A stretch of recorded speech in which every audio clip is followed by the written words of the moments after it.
Do you ever drink before you go on stage? No. Have you ever done it? I have, yeah, but not like not more than two. Have you done it? Yeah. I did do it one Fringe. It's all right to leave this in the show. Yeah. We'll start. This is the starting just point. Randomly, I did do one Fringe where it was in the attic. Is that in The Beehive? No, it was Counting House. Is that Oh what yeah, it's the called? Counting House attic. Yeah. And it was like we were all drinking outside in the courtyard. There's the pear tree courtyard. Yeah. And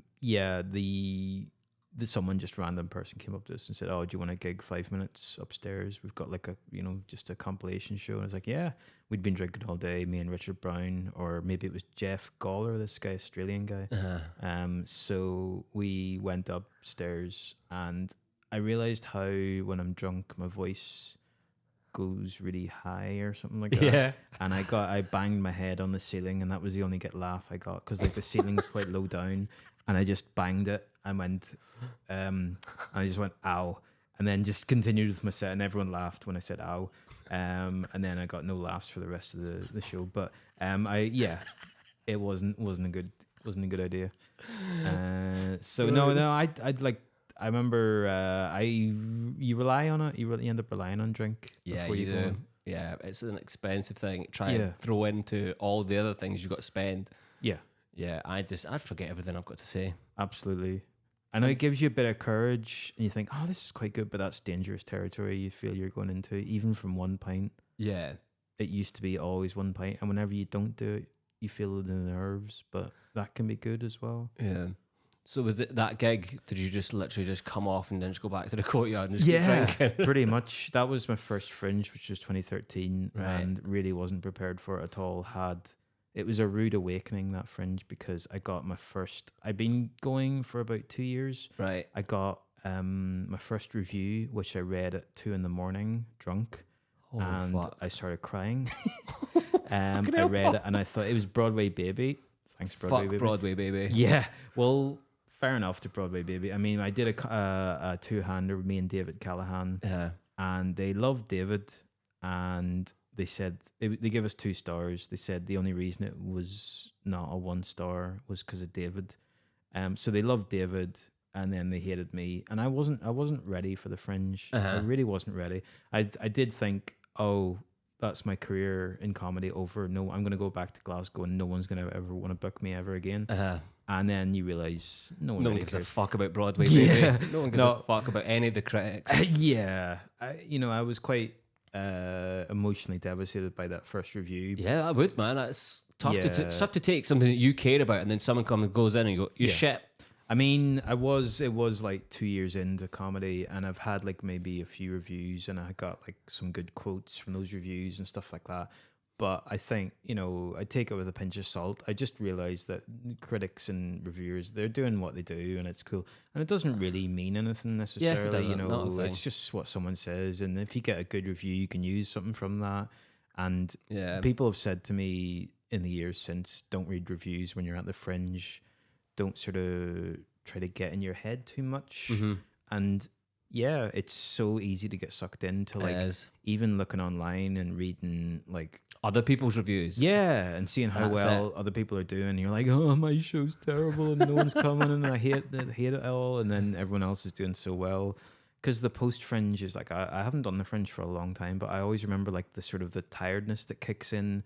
And I remember getting like a few weeks off work, and when you go back into the office after doing the Fringe, you feel like, oh shit, how do I actually relate to normal people again? Because you're like, I can't sort of, make, I don't know, be like with other comedians, have that sort of dark sense of humor. Or when you're back in the office, it's kind of like, because you've been drinking all month. But I don't think I'm going to really drink much. I mean, I didn't drink last Fringe at all. So, and I felt way better. Oh yeah. So it's the best way to do it. Yeah, I get like 3 weeks off my day job, and I go, like, just do the Fringe, do the shows, do as much as I want, drinking, going out, whatever.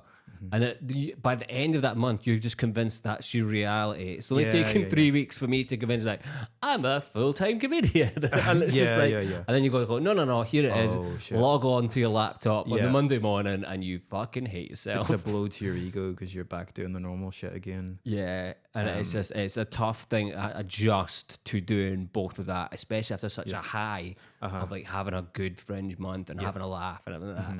It's tough. It is right back down to reality. I know. Well, the thing, like, I remember doing like 2013 Fringe and 2014 Fringe. Yeah. When you go back to normal stand up, doing sets in clubs, you feel kind of invincible because you're like, I can do anything. I can get through. I don't care if they don't laugh. But then, you go back to normal and you're like, oh no, I do care if you laugh, please laugh, So, because it can be brutal, especially when, like, I've done Fringe shows with other comedians, like two-handers, where the other person's family comes to see and you think, they'll be supportive. No, sitting blank faced, like, and I think maybe they've just not been to comedy before. Or they just hate us, I think that's it, maybe. I've had that exact situation before. Oh, really? And you kind of go, family or friends, and family of the other person, and you're doing the show, and they just like you say, you think people they know should be like, hey, but they're only like that when they're on stage. Oh, yes, and it's just like they don't give a shit about you. They're just like, I'm here to see my son, my friend, or my niece, or anything like that. They don't care.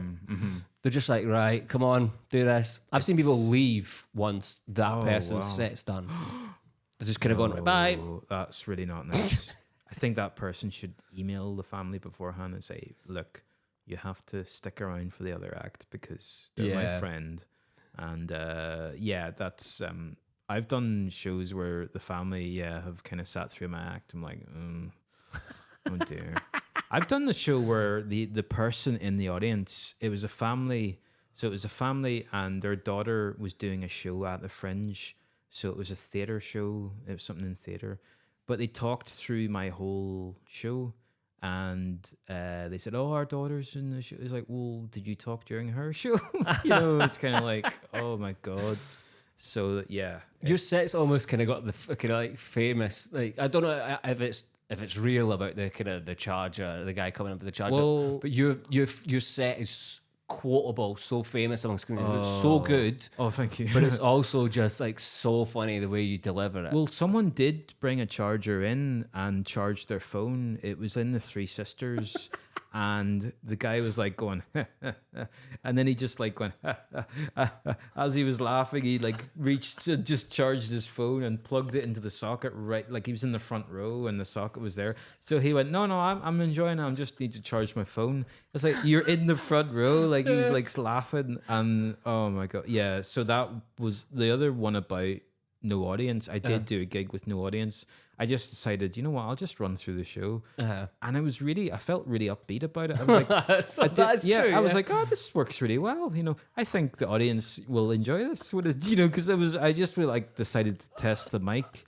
And I did about 40 minutes just to the empty room. And I thought of some funny stuff while I was doing the show. Really? So I think it's kind of good to practice doing the show to yourself with a complete room and the mic and the amps and all and the lights. Just do it, and because then you kind of think of I don't know, you feel like I'm quite confident in this show. I think it would be better with no audience the whole time. Because your famous line is the audience are holding you back. Yeah, I think it's better with no audience sometimes. I think that's such a good bit. I did the show to no audience, and also what was the other thing? A complete mind blank here.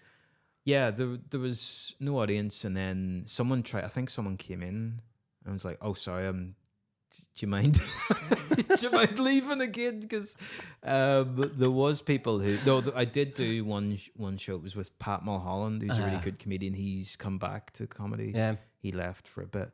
And we did the show, and there was like a guy in the second row, and he was talking to his friend while I was on, and I said, "Are you okay?" He went, "Yeah, it's just, I'm sorry, I have to go. This is shit." It's like, I'm really sorry. Fair play to you for getting up there, but this is really shit. And I was like, okay, fair enough. And then I couldn't come Why back. be so honest? I know. Brutal. Just say I've got to go. Yeah. Just leave it at that. I've just forgot I have to go somewhere. Yeah. I went to see a friend's show.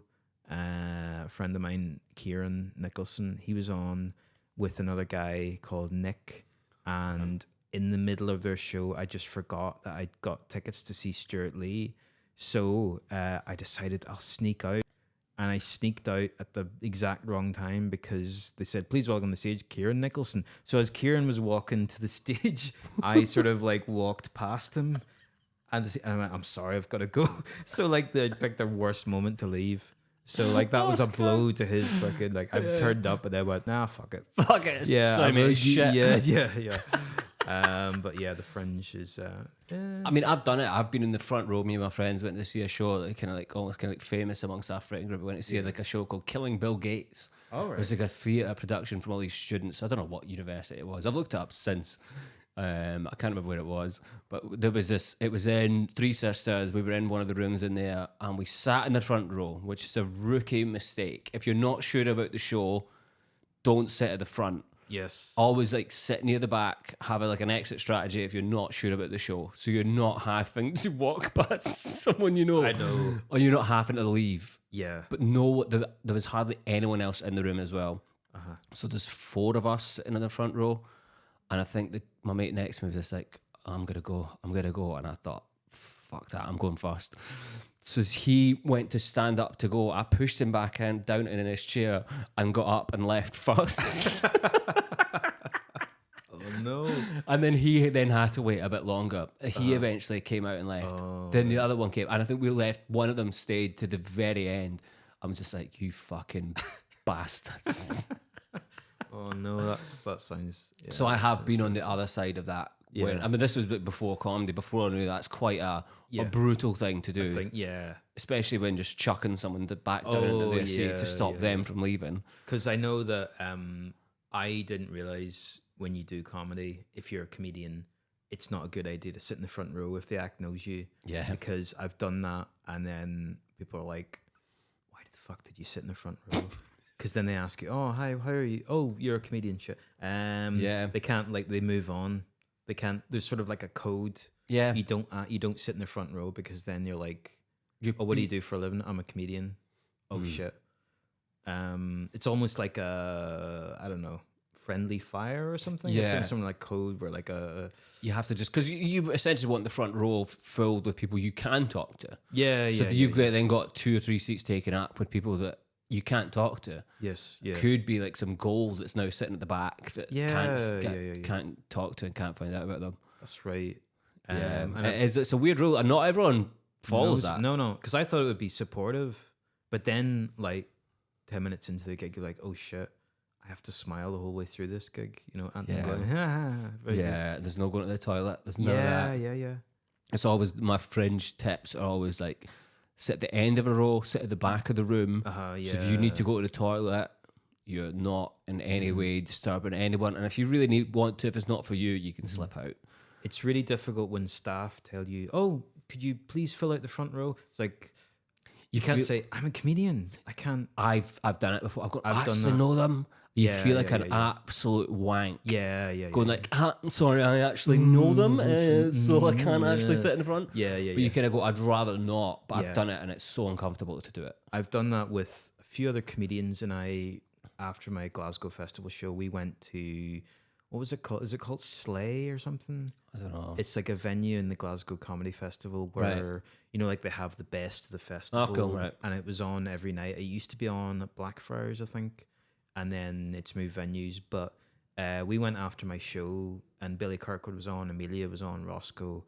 And when we went in, one of the staff was like, "Oh, if you could go and sit at the front table, please." I was like, "Oh, okay."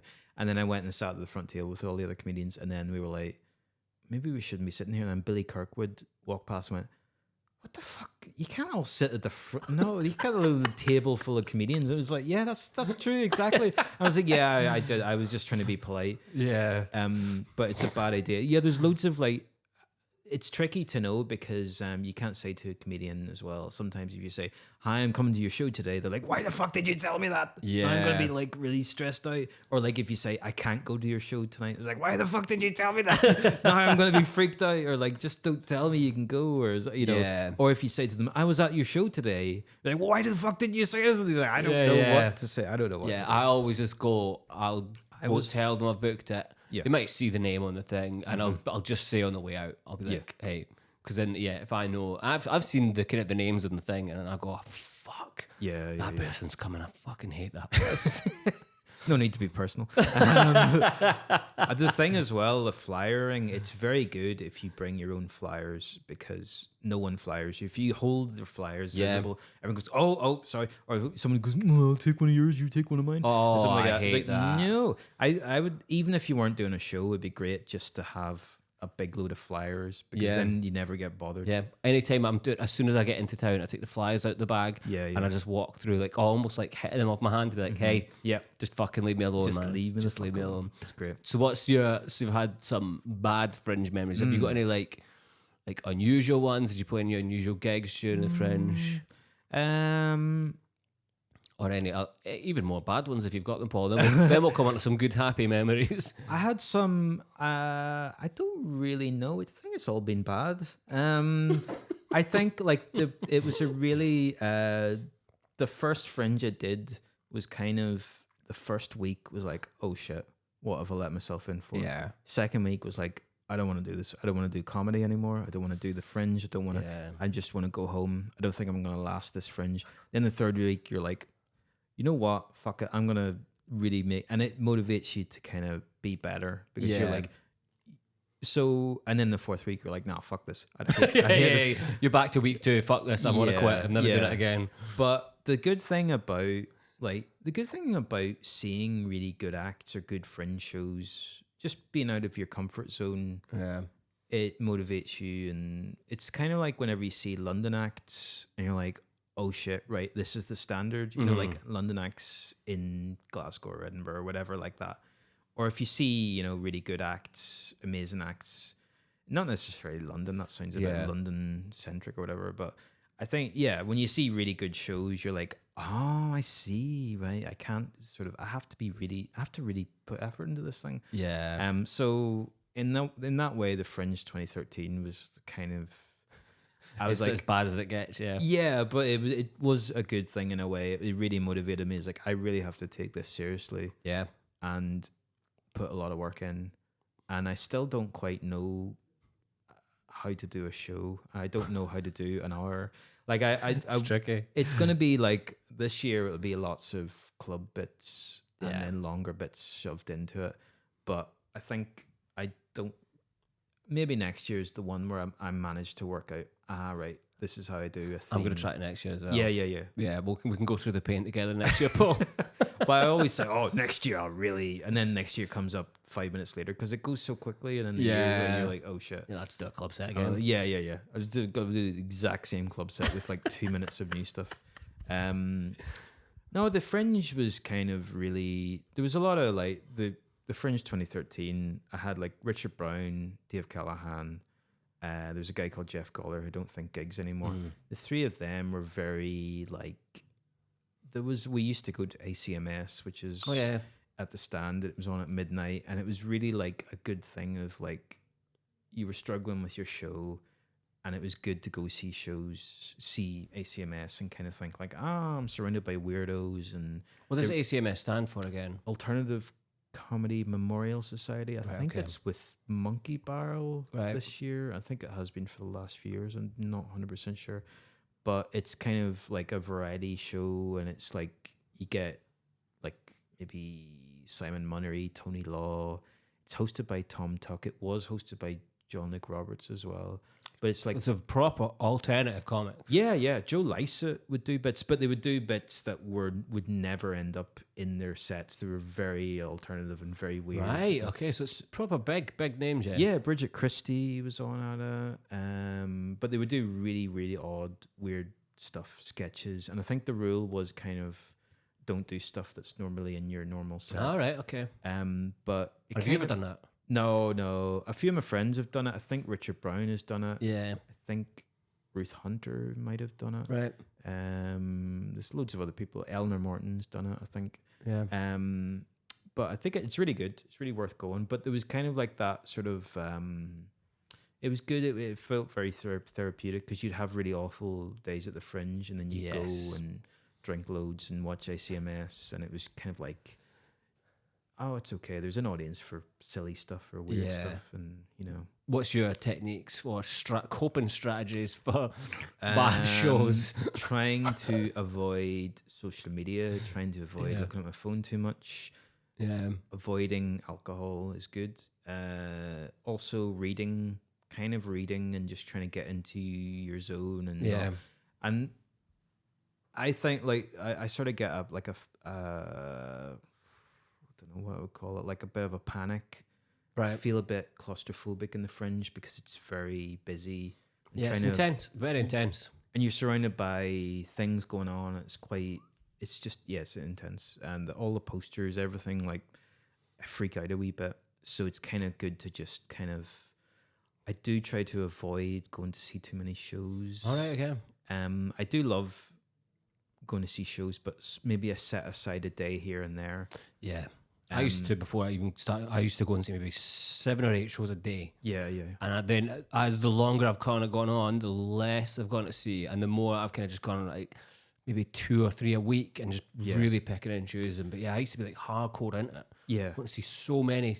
And it used to make me like want to write better. Yeah. When you see a good show, you go, holy shit, that's good. It's really good. I want to do better than that.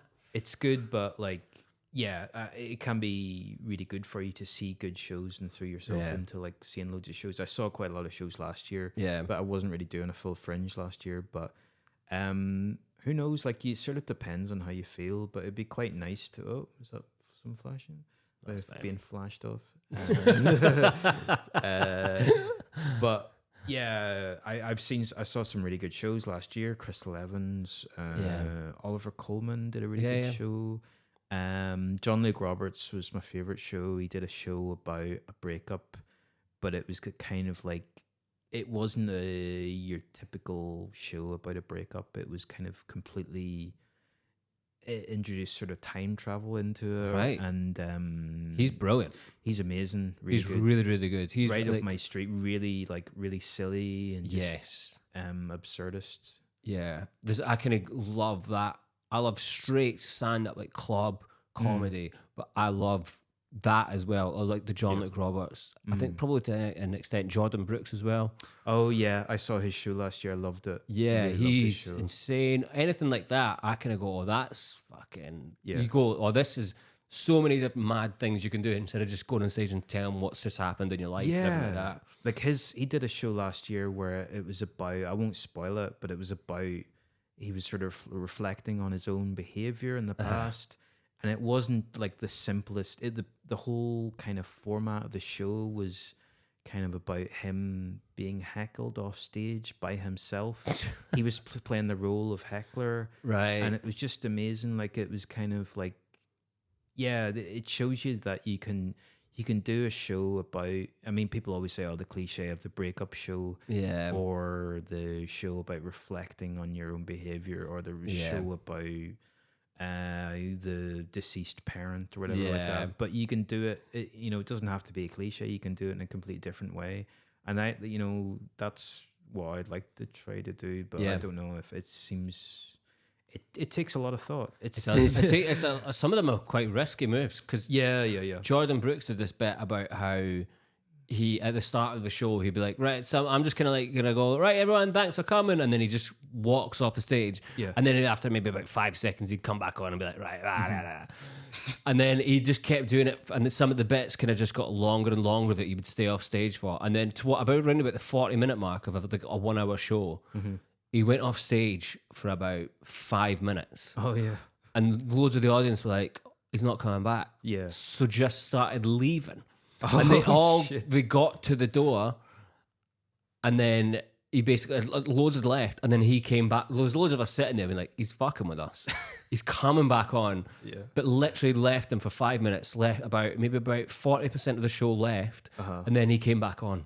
and did the rest of the show. That's and he's like, amazing. fuck them. That's brilliant. Yeah, I don't need them. They've already paid. Yeah, Fuck yeah, them. yeah. And then some of them were coming, they saw him coming back on. He was like, no, Yeah. you're leaving now. And just literally closed the door. That's really And good. I was just like, imagine, I spent most of my friends trying to get people into my the show, shows. And yeah. he's there just being like, right, you can leave now. Yeah, that's really good. Bold move. That's so. I mean, I sort of sometimes my comedy is quite. I don't know. It can be annoying, and maybe early on. Maybe I'm just imagining that. Oh yeah, you But definitely I imagine feel that. like people get annoyed by my comedy, or they find it awkward. Like people tell me, "Oh, I really love your act. It's so awkward," but then people see awkward as a negative, and they're like, "It was so awkward, I had to leave." And I don't even really know how they find it awkward. I just don't think they know enough words to know how to describe how they're feeling in that Yeah, situation. Because yeah, it's yeah. definitely not. It's. I wouldn't say it's. There's a kind of an awkwardness to it, but it's not awkward.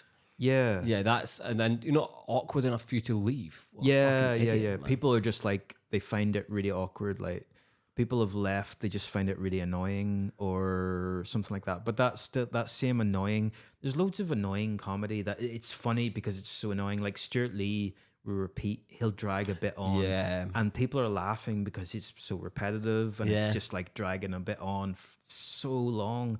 And I've been to the Fringe to see Stuart Lee years ago, where people in the front row look so annoyed and they're like, oh, fuck's sake. And you think he's reached that stage where you think, oh, well, surely no one's going to be at a Stuart Lee gig and not know what they're Yeah. in for. But still an audience just looks so annoyed and like, Yeah. and Jordan Brooks, I can imagine that there are people that find his comedy annoying. Like Reeves and Mortimer, it's so silly and it's so Yeah. annoying. There's loads of comedy that I love like that. And it's, Yeah.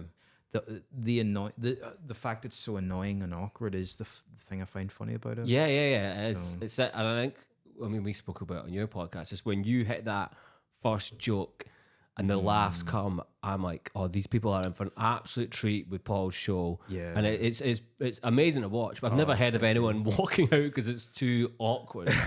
What? But some people that go to see comedy, I think they just think it's going to be the TV. typical- It's going to be yeah, live at the live at the Apollo, and if Apollo. it's anything but that, it's shit. I know. Let's do some good Fringe memories, Paul. We've been dwelling on the. You got any good? What's been your favorite? Doesn't have to be Fringe. What's been your favorite, like almost favorite thing you've done in your comedy career? Has it been any kind of like? I know you've done like tour supports. You've done like. Oh yeah, well I supported Susie McCabe on tour Yeah. recently, and we went to a lot of places in Scotland. That was really good. Yeah. It's really fun. Doing like theatre shows and art centres and stuff like that. So that was kind of it was really, really nice. I was really proud that she asked me. So I felt quite honoured Yeah, it's pretty for cool. that. I do quite like. I feel maybe in the last few years, I've maybe kind of more enjoyed the comedy that I've done. I felt a bit more like I'm doing stuff that I would like, Yeah. because when you're a club comic, you're kind of, I don't know. I felt before COVID, kind of, I was maybe giving the audience what they wanted, whereas now I feel a bit more like I'm kind of writing to what I like. Do you think it's a bit like almost like the Marvin Gaye stuff? And Yeah. the dad part, because that's the kind of Yeah. like I don't know when you wrote that, but that kind of feels like it's almost like kind of like a new angle from where you were coming at stuff before. Yeah, and I feel like I'm being a bit more personal and Yeah. not writing gags as much. I still write, my comedy's a wee bit like that. I think I don't really have the patience for like to tell a long story, and I want to kind of get the instant laugh. And I Yeah. kind of worry about, oh, if I'm not getting laughs, I panic, and I need to kind of get to the laugh as soon as possible. But I kind of like my comedy hero as a teenager was Eddie Izzard, and Eddie Izzard is just humor that's right up my street, and it was always It's like silly. yeah, it felt like the comedy was almost written for me personally, and it's just really someone described Eddie Izzard as a sideways comic, which I Really? think like a sideways comedian who kind of like they don't do a linear story. It's kind of they go off and get distracted by stuff. Yes, off on tangents all Yeah. over the place. Yeah, and I quite like that. And it's kind of like the fun is kind of, or the funny bits is more in the way the story is going off all over the place. And I kind of like that. And it's like the telling of the story is funnier or something.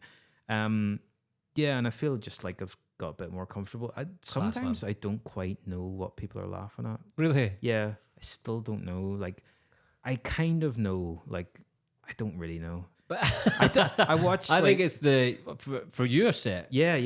I mean, I think it's just the kind of your kind of your pullback reveal. This kind of like your technique in writing is just I see it coming. I know what's coming, and I still laugh. I think it was early on. I would get freaked out a wee bit when people laugh, and I'd go, "Oh!" When someone laugh, I would like, "Oh, what did I do? What? Tell me what I did so I can do that more." But like, I remember like Steve Coogan's like a big influence as well. I kind of like his when he's in character. There's like YouTube videos of him as Alan Partridge or Tony Farino, which was like another character he did, which wasn't very popular. But him being interviewed in character on like Clive Anderson's show in Channel 4 in the late 90s and stuff like that. There's just loads of really good gags, and there's loads of like little allusions to that character's life, like to his wife or something, an unhappy marriage or something like that. The children that don't like him. Yeah. That. There's stuff like that, and there's stuff that I do about like, you know, references to an unhappy relationship or my dad or my mum or something like that, to kind of hint at this life that's unspoken about in a way bit or something like that. Yeah. That's quite cool, man. I've never thought about it like that, but that is pretty much exactly that. Yeah. So there's a bit like that, but I think I was just a bit freaked out when I started doing stand-up because I felt weird about being seen. Did you ever feel about being visible? I was like, oh shit, everyone can see me. Did you? I don't know. I never had that because I think I was such an attention-seeking little bastard. Yeah. I was like, I wanted to be seen. I wanted to be on the stage. And if anything, it was just like, I'm not being seen enough. Yeah, I know. Yeah, that's the thing. I get a bit freaked out. It's like a balance of like wanting to be seen but wanting not to be seen. I don't know if we've talked about this before. I think I like the kind of, I would hate to be a comedian that is like so globally known. Oh yeah. That I'm not saying this is like this is on the horizon for me. I'm just saying that life of not having your own life sounds awful. Yeah. To not just go on stage to make your living from comedy, not be stopped in the street, not have all that shit would be the dream. Be great. But the people who then become like almost like written about in the newspapers, like Steve Coogan, perfect example. Yeah, absolutely. Literally became so famous. Yeah. That the tabloids went after him. Yeah. He's now going after the tabloids, and all this like vicious cycle where it's just like you become too popular. Yeah. It does not sound like a fun life at all. That's like Kevin Bridges says he loves going to America because he can walk down the street and no one knows who he is. Yeah. And that must be like, it must be really tough to walk down the street where everyone knows and everyone's stopping you for a selfie all the time. And oh God, Christ, yeah. I mean, I get really awkward. I don't know about you, but if you've done a gig and afterwards people come up to you and go, "Oh, really?" I don't know what to say. Yeah, I'm like, "Oh, thank you." Yeah, and you worry that they're gonna want you to be funny off stage because I'm like, I don't know. Yeah, we're done here. yeah, I've done my job. I'm off the clock. Yeah. Because there are comedians who are really funny off stage. Yeah, but there are comedians who are just really awkward off stage, and I'm really awkward. And I think during lockdown. I remember like I thought I was autistic. Yeah? I think there may be slight autism or whatever. Really? Don't know if you should use this, but no. I remember during lockdown I rang a doctor and said, "Oh, I think I'm autistic," and he said, "Have you looked through all the things?" I'm like, "Yeah," and he checked and he went, "I don't think you're autistic." I was like, fair enough. Cool, that's the end of that. But thanks for the call. Yeah. But yeah, I think there's some things I just don't go and get. Maybe we should just cut all this out. Yeah, no, I don't have to keep this in, man. Don't worry about but it.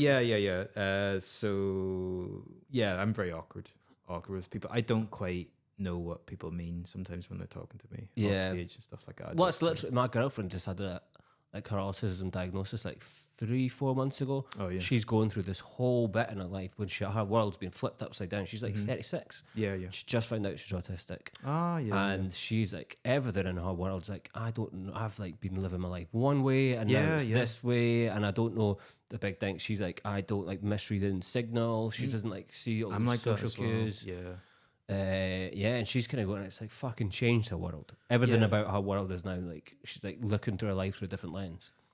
Yeah, I mean, people say it can be a huge relief. Yeah, there is. You're like, it's not just me. It's like, wow. It's like, thank God, because the reason the doctor said he didn't think I was autistic was because he said, do you sort of not really care what people think? I was like, oh no, I do care.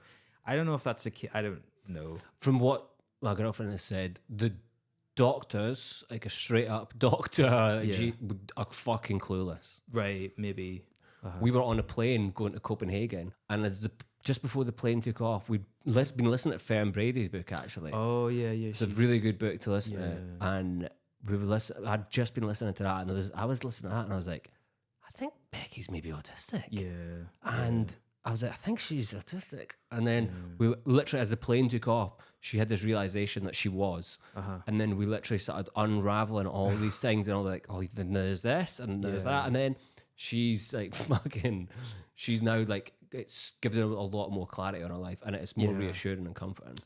Definitely. I mean, recently, and a few months ago, I maybe discussed with another comedian who's been diagnosed with ADHD, and I did think to myself, because I started looking at things, because I sort of struggle with paying attention, and I don't know. I mean, I've been to the doctor about it, but there is like a 2 or 3 year waiting list for diagnosis for ADHD. But something about the struggle with, like, I mean, I can't even remember. There you go. But so this all came about, and she was like, I've definitely got ADHD. And when you take the ADHD medication, which is essentially like amphetamine speed, when that kicks, it mutes the ADHD but dials up the autism. Oh, so when one is kind of more muted, the other comes to the surface more. And she was like, she could really feel autistic on her ADHD meds. Sure. And it was just this fucking like, and it literally came off the back of that. Because I struggle, and I don't know if it's ADHD, it might be something else, but I struggle with the kind of, I need constant like variety of things going on. Otherwise I get, if I'm doing the same thing over and over again, maybe that's just, people. Yeah. I really struggle with like sitting for long periods, and that can make work really difficult. Yeah. And also things like I get really impatient with things, incredibly impatient. We're like walking down the street, if someone's in front of me, I feel like I want to actually just like cry or something. You have to like punch him in the back of the head. Yeah. So, and I don't know if that's just like that may not be ADHD. That may be the stuff that other people go through. But I think the general consensus is doctors have no fucking clue what they're talking about. Yeah, because it takes like, if you've got like a 5 minutes with a GP, you're not gonna cover everything. And people talk about, visiting the doctor multiple times and visiting multiple people before they get to a diagnosis, kind of. Fern Brady's book's really good for this. Oh yeah, I've rented it. Well, I've reserved it from the library, so I need to. Yeah, it's good to hear how she talks through it. And again, literally got the same age as my girlfriend when she found out she had it, and that's the average age of a woman in the UK, because doctors are so ignorant about everything. So they're treating all these children, they're like, they're thinking, they're having temper tantrums all the time. Yeah. But it's not, they're just having like autistic meltdowns, and they're just like, doctors are just like, oh, I don't know what to do, give them some Ritalin or something like that and send them on their way. I do remember as a kid saying really inappropriate things at, birthday parties because, I had no idea what you're meant to say and what you're not meant to say. Yeah. So I don't know if there's anything in that. I mean, I'm also another person who thinks he has everything, a bit of a hypochondriac thing. Oh, maybe we've got this, maybe we've got this, maybe we've got this. So I don't know. I mean, I went through like, when you go, I don't know if you do this, where you go down like a rabbit hole of Google and stuff. what are the symptoms of this? What are the Yes. symptoms of this? And you're like, it Yeah. makes you worse because you're like, Yeah. So we like Vittorio Angelini was on a few months back. He thinks he's got autism, and he said when he comes off stage, he's got like 4 things he says to the audience. He'll be like, "Oh, thanks very much for coming." They'll be like, "Love shooting you. Great, thank you very much." And he's got these like lines Stock rehearsed in his head, responses, so that he says, and then after that, he's just like, "I don't know what the fuck to say." Yeah. I don't like, my mind goes blank sometimes, and sometimes on stage when I like stammer or go that ends up in the stand. That ends up like in jokes because I've kind of and kind of ooh, you know, and like stuff like that. That ends ooh. up because I've said that, and I've struggled with words and stuff like that.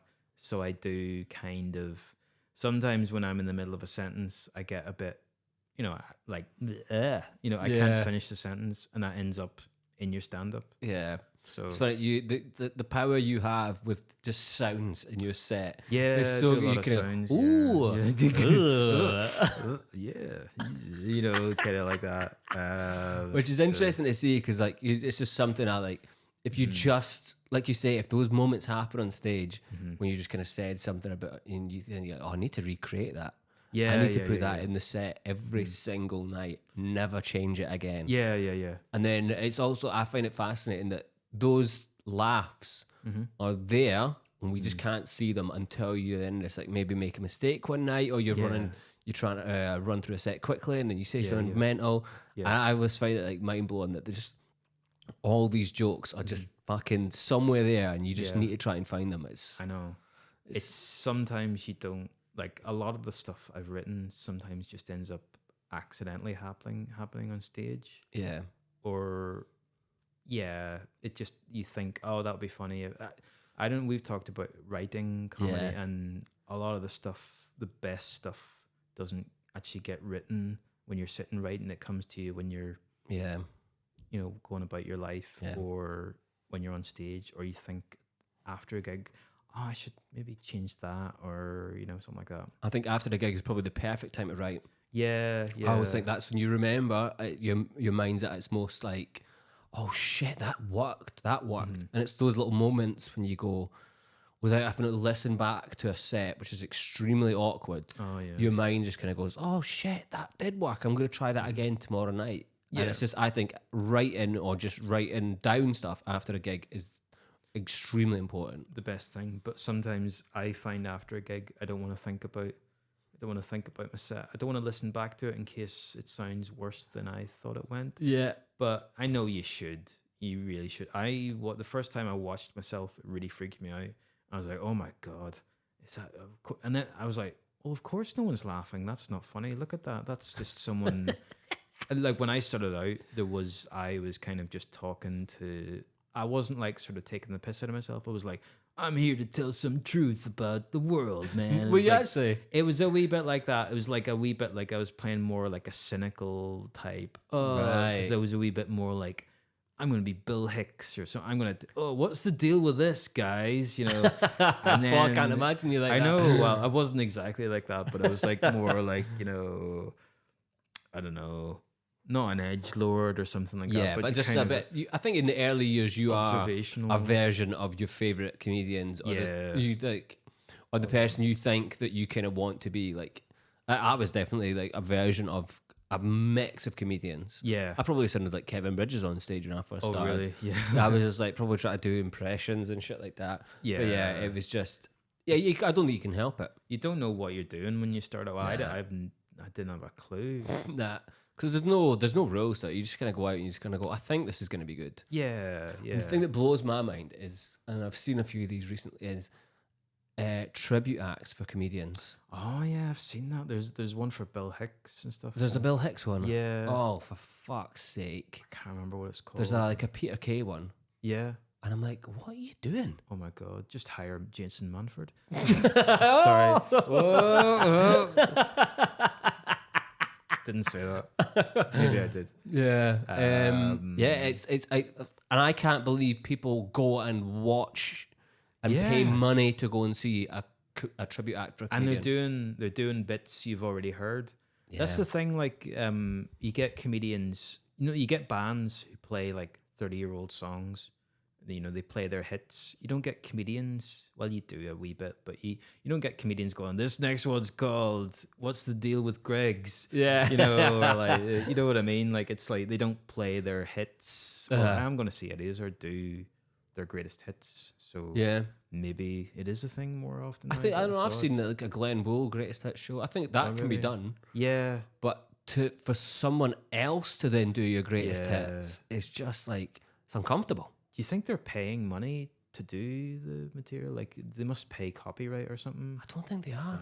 The tribute act, he's up in Aberdeen, and I'm like, what are you doing? Yeah. People in Aberdeen, are you that star for comedy? Just chuck on a Peter Kay DVD. Yeah. Don't go and see it like 20 quid for a tribute act. That's really odd. I always think, imagine if they started writing like new material as that person. Yeah, that would be great, actually. I think he would have said that. But made it really offensive. Yeah. And then people, I don't remember that bit when he starts talking about that race. I remember, like, I don't know if we've got time. Yeah, we've got time, Eddie Izzard in the 90s. Eddie Izzard's writing process was they would do the last show at the start of the new tour. Mm-hmm. And then as the tour went on, keep writing new stuff till eventually at the end of that tour they had a brand new show, and then record that show and release it on video, DVD. So if you went to see him Eddie Izzard on the basis of the previous video, you went to see them early on in the next tour, right? A lot of the stuff would be the same stuff. So Eddie Izzard got like loads of complaints, and they reported to Watchdog and said, I'm going to see Eddie Izzard. I bought Eddie Izzard's DVD, and now they're doing the exact same stuff on the DVD that I got 6 months ago. So it's like, and then Eddie Izzard changed the whole style of the way they wrote comedy. So they would like do work in progress shows and then open the tour with a brand new show, which was like, it was weird. Yeah. So again, just kind of doing their own thing. Very unique way of doing comedy. Because I went to see Eddie Izzard live, and 50% of the show we'd already seen on the video DVD, like from 6 months before, and we were like, this is a bit annoying, but fair enough. It was just a way. That's the way Eddie Izzard works, but not anymore. Obviously, don't do that anymore. But I mean, that's the thing. It could be one day there could be a Paul McDaniel tribute act. Could be. I mean, remember on your, so you do have a great podcast of that doing impression, Paul much, and I did an impression of you, Paul, and that was last week. Since that day, I've thought about that impression every day. Oh, really? I didn't even do a Northern Irish accent. I didn't do it in any way. I just said the words from your set. Yeah. And then as soon as I said it, I was like, that wasn't Northern Irish, right? You fucking idiot. That's fine. I mean, there was Donald Alexander, who someone said to him once, you're doing a very Paul McDaniel style set. He's not doing stand-up anymore, I don't think. But no. Someone called him Tall McDaniel. They said it's just very awkward. But I saw Donald Alexander set, and I didn't think it was like me. No, you two are very different. Yeah, we're different. It's just that I think, again, people don't quite understand. They know it's different, but they don't quite know the word for it. Yeah. Awkward, or they just say, oh, that's a bit like Paul McDaniel. Yeah. Who's your dream guest for the Impression podcast? What big comedian would you love to have on? I don't know. I think Joe Heenan was pretty amazing and really enjoyed his impressions. I don't really know. Anyone. All around the world. Anyone. Weirdly, I thought Eddie Izzard. Yeah. Eddie Izzard, really good impression of Sean Connery and James Mason, people like that.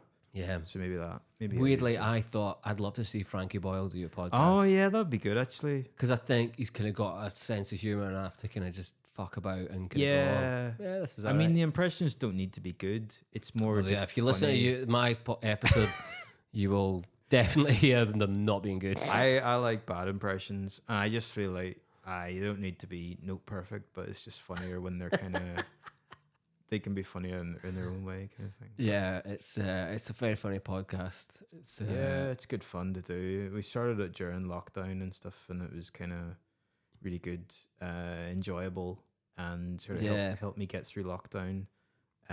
Took my mind off it, and so, but it can be really awkward when people are doing the impressions because I'm like, okay, next impression, kind of like, and I don't know how to kind of go. Yes, no, like I think one of my guests was like, "You hate this, don't you?" I was like, "No, I'm just." That was just a really bad impression. Yeah. No, I don't hate it. I'm just trying to get through the impressions. Yeah, but that's funny. Yeah, brilliant. Cool. Well, thank you very much for coming, Paul. My pleasure. Really before you go, this. you get to suggest a guest for a future podcast episode, and I will try and get them on the podcast. Okay. And I think what I've now realised is maybe suggest one or two, because I think a few people have been like suggest one. I've gone, not they've been on, or I'm trying to get them. So either one. Has Joe Heenan been on? Joe Heenan is the most requested. Oh, really? Guest, and I saw Joe yesterday, and I was like, man, everyone's requested, and I've been trying to get a date with him, and then completely forgot to message him back. Oh, don't worry. Yeah, Joe Heenan. I'll just say Joe Heenan. Fuck it, let's leave it there. I'll try to think of someone else. Amelia Biller. Amelia's been on. Amelia's been on. Right. Yeah. I'll get back to you on that. But that's cool.